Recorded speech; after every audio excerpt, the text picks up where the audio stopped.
Assalamu alaikum wa rahmatullahi wa barakatuh ahbabi alkiram. Kwa mara nyingine tunakutana katika halqa ya 8 ikiwa sawa na tarehe 8 ya mwezi mtukufu wa Ramadhani.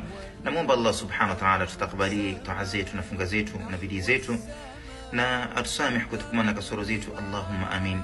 Mtazamaji mtukufu wa Kiislamu, kwa mara nyingine tunakutana katika barnamiji yetu ya Fattabi'uni, nifuateni mimi mtume Allah subhanahu wa ta'ala katika aljuz'u athani, tushirikiane na neno hili la Mtume sallallahu alayhi wasallam aliposema lillahi fihi laylatun khairun min alf shahr.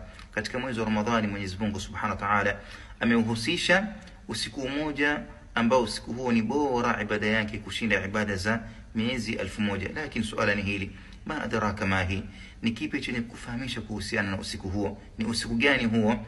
Usiku wenyewe ni usiku wa Lailatul Qadr, na akhbari zake zimehifadhiwa katika sura mzima. Allah ameteremsha sura mzima akizungumzia akhbari za usiku huo, bali sura hiyo imepatiwa kwa jina la usiku huo, Suratul Qadr. Allah asema inna anzalnahu fi Lailatul Qadr, hakika yetu sisi tumeteremsha Al-Qur'an Karim katika usiku wa cheo, usiku wa Lailatul Qadr.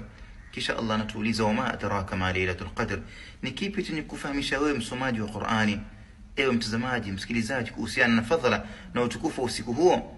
Unautambua kwa njia gani utukufu wake usiku huo?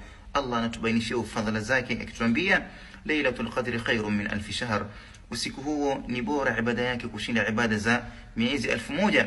Na Allah akatubainishia miongoni mwa utukufu wa usiku huo akituambia tanazzalu almalaikatu waruhu fiha biidhni rabbihim min kulli amrin salamun hiya hatta matla' alfajr.